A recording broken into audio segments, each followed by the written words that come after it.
Hi everyone, and welcome to the channel. Here we focus on creating lifelong love for 25 plus years of marriage. Some of the topics covered on this channel also include childbirth and swimming and family. Today I'm going to bring up a topic that is completely different. I just feel like making a video on this topic, and it is the Netflix series Squid Game. I was entranced into this seasonal series. I'm not one who likes to watch rated R violent movies, gore, murders, violent. It's not entertaining to me. It's very disturbing. I am not desensitized to it all, and I just don't like to watch it. I don't ever watch series. I can't tell you the last time I watched a series. I believe in watching a movie from start to end. Tell me the story. Give it to me in one shot. I just don't want to be, I don't have the time to be taken in. But I was taken into this series.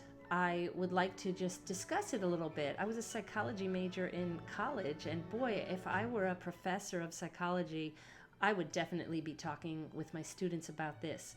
Today I want to talk about human behavior as it relates to Squid Game, the behavior of the characters and our behavior as viewers. How I got involved in this was my 19-year-old son said, "Hey mom, watch episode 4. Come on, watch this with me." And I watched it, and I held the blanket up over my face. I don't want to see the killings and the murder and just the violence. And people will say, "Oh, you're watching gratuitous violence." Well, you're watching excessive violence. I'm going to assume that you have watched Squid Game and you know all about it. So I watched episode 4, and then I was intrigued to watch episode 5. And I can't remember in what order I watched it. Maybe I caught up, but I pretty much binged watched. That's another thing I don't usually do. I don't binge watch. I do not want to be a malleable viewer that watches a show and just sits down for 2 and 3 and 4 hours and has to watch every episode. I just don't feel like that's a very good use of my time. And so for entertainment, I do other things. But I was entranced by this show. I thought about it a lot. There's something that I really like about it. And I couldn't believe that I told my family that, oh my gosh, this was good. And I will watch a season 2 if it comes out. It's very disturbing, but it's very fascinating. So let's talk about human behavior. The series appeals to players, characters who are desperate, people in the real world who owe a lot of money. They can't dig out of the hole of a very difficult life. Someone with a family situation, someone who escaped North Korea and wanted to make money to get the rest of her family here, get her little brother out of an orphanage. You had people in massive debt, gamblers, a gangster. It appealed to desperate people. The characters who found themselves in the game were desperate. It was fascinating as I viewed it. I thought, what ends will we human beings go to when we are desperate? Will we kill somebody? And yes, there were people who pushed people and didn't care about others. You saw the lowest of humanity when people are desperate. You also saw chaos and mayhem, and you saw when people could get away with something and there was no law, they would. For example, the gang member, player 101 maybe, killed somebody. He just kicked him, he beat him, and then he died. And the guards didn't do anything about it. So later that night, they all thought, if the object of this game is for me to survive and other people to die, let me just go kill other people. And I don't have to have a moral conscience because I'm not going to be prosecuted by the law. There are no repercussions. So if I can get away with killing a human being, will I do that? And many players did that. The other thing was, how important is money? When a lot of the people wanted to leave the game when they were in horror after the first game, red light, green light, they were given the opportunity to vote yes or no, whether to continue in the game or to leave and just call it quits because murder was at stake. Their lives were at stake. What happened was a couple people were getting ready to vote, and this big lights and music and dings, and this big ball of money came down. The final prize was about $38 million, or something like 46 billion wons. WON is the based in South Korea. Well, so money is paper. And then you think about, well, what is money? What is money for our lives? And when you are desperate, and when you owe money, and when you need money, and when you can't seem to make the money you need for your life, you might be willing to do desperate and extreme things.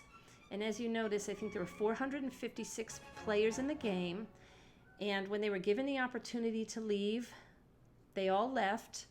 And then there was this opportunity to re-enter the game, knowing what was at stake: murder, dying, their own death.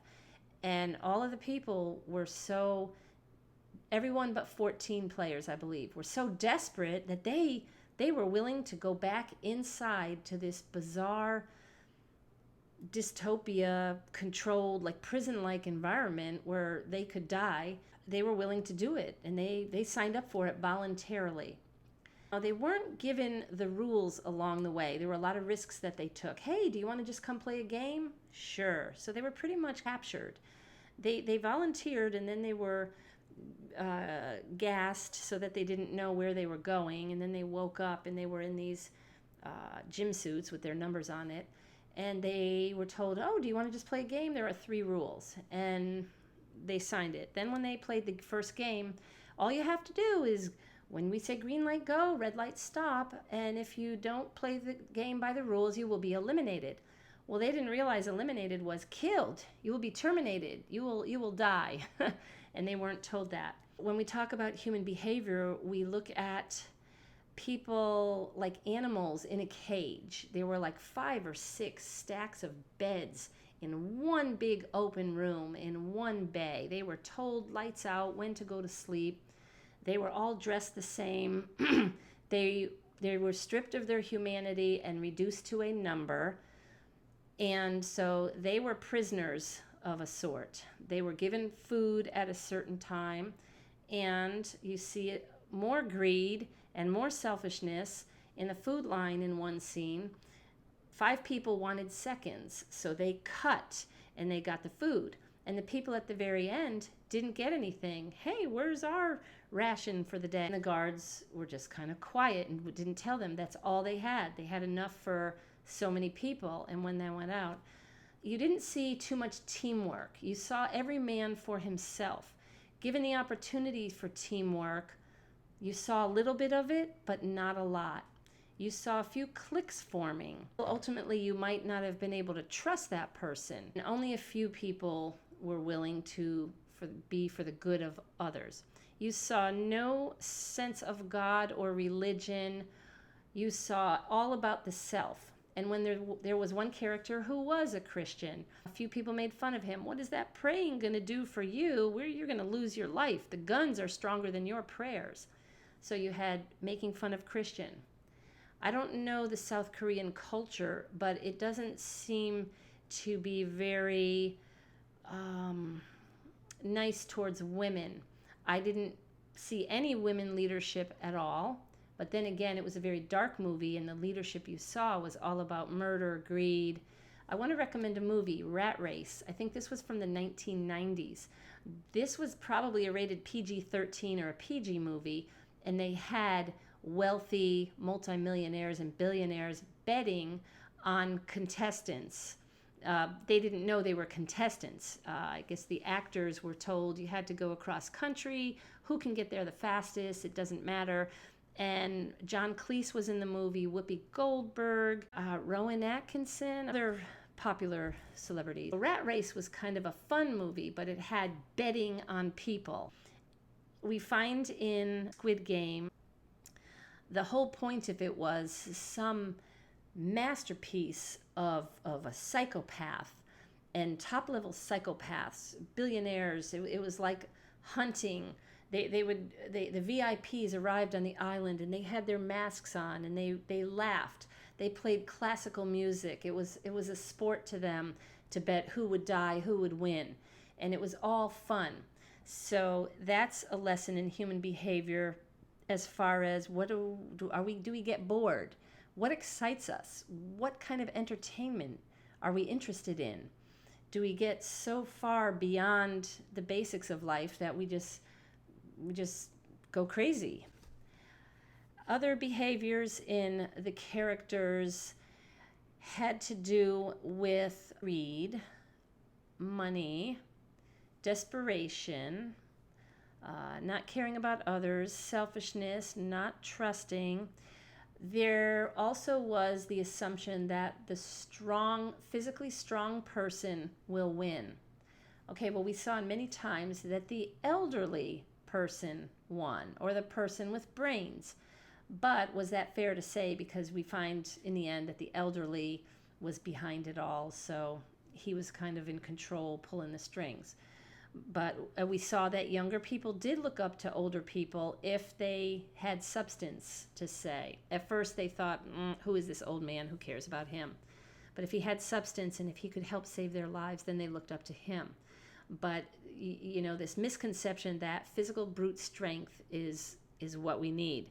Well, we found in the tug of war that sometimes brains and strategy.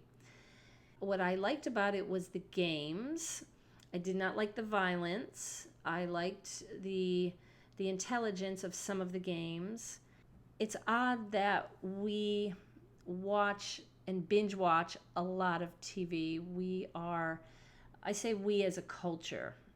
Sometimes I watch too many YouTubes, or I can watch, but I hear people say, oh, I'm watching this series on Netflix. Oh, I'm watching this one. Oh, I'm on this one now. And I'm like, wow, you're spending a lot of time on that. What was pretty creepy to me about Squid Game was that I felt like I was pulled into a cult. I was mesmerized. I was drawn into this. I had to be somewhere at a certain time, and I really wanted to watch the program more than I wanted to leave the house and be on time. And I skipped ahead the marbles. I skipped ahead to the bottom line of who won, who lost. So I didn't get the full effect of that one. And we also see brother and sister, husband and wife. A few husband and wife couples were truly devastated when the partners died. The brother, the police officer, and the front man, it's as if they didn't care about each other. It's as if, it just came down to a game and survival. So I found it very weird. But was very strange about this whole thing was, what does it do to us, the viewer? And it reminds me of the 1990s, when my kids were young and I'd be in the kitchen, I would have talk radio on and I would have Dr. Laura or somebody else with an opinion, political opinion, relationship opinion. And as a listener, I would sit back comfortably in my comfortable life and think, oh, my life is not as bad as this person calling in. Oh, it's not as bad as that. And I thought, wow, I shouldn't be listening to compare myself to this. But I think that when we watch something like a Squid Game, we sit back and we think, wow, their lives are really messed up. I'm glad my life isn't that messed up. But yet, we were pulled into it. We were manipulated. We were manipulated into spending time. I don't know what the total time on this series is. I want to think about 7 or 8 hours. There was a 30-minute episode. There was a 1-hour episode. Let's just say 8 hours of your life, but it was very intense. The show had black and white. It had the players in green or blue, let's say blue outfits, and it had the guards in red outfits. The players had numbers, and the guards had a circle, a square, or a triangle on their mask. You had them walking up staircases, very pastel colors, making it seem like part of a child's game or cozy. They had cozy music that they played. They played classical music. They had scary music. They had like doot, doot, doot, doot. I know I've been talking a lot about the players as being chess pieces, which was evidence in the glass bridge episode, as they threw the chess pieces onto the ground when a player died. humans being disposable. And the cinematography was excellent with the use of color, the set design. In many scenes, the players looked like ants, little worker ants just scurrying around, following the rules. So let's talk about the guards. The pink or the red uniforms. Are they enslaved? They have weapons. Does weapons give you more power and more freedom? Does anonymity make it easier to kill? Does it make life more impersonal? Many of us live anonymous lives when we are on social media or when we do things. It's unnoticed, unaccounted for. By being a viewer of this, it should make you think what it is that you do in life that is anonymous. Are you making good choices? I know that the porn industry thrives on anonymity. There's so many people who can just get away with so much and develop this habit or addiction.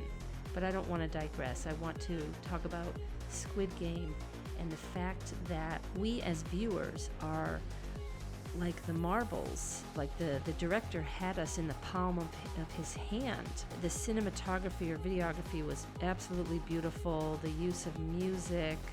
And the Red Guards were, to me, just another level of the players. And I don't know whether they were safer. I think definitely yes. Perhaps they were previous players in previous years who came back and served as the guards. Why is this so popular? Why does it mesmerize us? I think it mesmerized us through the music, it was very interesting. It was very different. There's nothing out there like this. I'm going to propose that this is going to be one of the most popular viewerships because it's just so strangely appealing. Why is it appealing? Because it's orderly. I think we all want order in our life. It's a game that has goals and a definite end. The stakes are high. That makes something exciting in life. When the stakes are high, it really gets us going. It really gets us excited. I think that it's very popular because many of us don't like the gray areas in life. And in this show, there aren't gray areas. Either you win the game or you don't. You play the rules or you don't. You have something you have to do, you don't. And you don't have to make decisions, but it's so bizarre that your life is at stake. I don't think anyone in my age group would really like this. I am not sure. I don't even know that I'd ask my friends, have you seen this? I think it would appeal to the people who watch Netflix a lot, younger generation. I'm not sure about men or women. I'm going to say maybe more men. Let's just say 35 to 45-year-old guys, definitely younger. Again, I came across it because my 19-year-old son came across it and said, hey, watch this. And I'm like, ugh, I did not like the violence and the just, oh. But I covered myself a lot and didn't watch a lot of it. Squid Game, would I recommend it? I don't know. It's just really a really good, it's a really good exploration of human behavior. What will you do when you're desperate? What are you willing to do? And that's just kind of very interesting. There's another movie that came out, I think in the early 90s, and a lot of people ask questions. I think Demi Moore, Robert Redford, and Woody Harrelson. A young married couple were very happy with each other, and a wealthy guy comes, and they're playing pool. Hey, can I sleep with your wife tonight? What if I paid you $1 million? Would you do it? And so they wonder, well, wow, would you do it? And I'm not sure if they did do it, but I know at the end, the marriage broke up, and the multi-billionaire just thought it was a whole game. And so that was a question that people would ask, would you sleep with someone else for $1 million? And then it makes you think, okay, is it all about money? Is life all about money? Do we give up our morals because we want money? Do we give up our principles? Does it matter? Who cares? So I found it very interesting. and a lot of similarities. And anyways, that's Squid Game. Please leave some comments below. I'd love to hear your thoughts on Squid Game. Did you like it? What did you like about it? What was intriguing? What was mesmerizing? Why did you watch it? Why did you binge watch it? I'm going to guess that many people binged watch this just because they had the ending of one episode that left you hanging and you just wanted to continue. So please leave your comments below, and I will see you in the next video. Have a great day.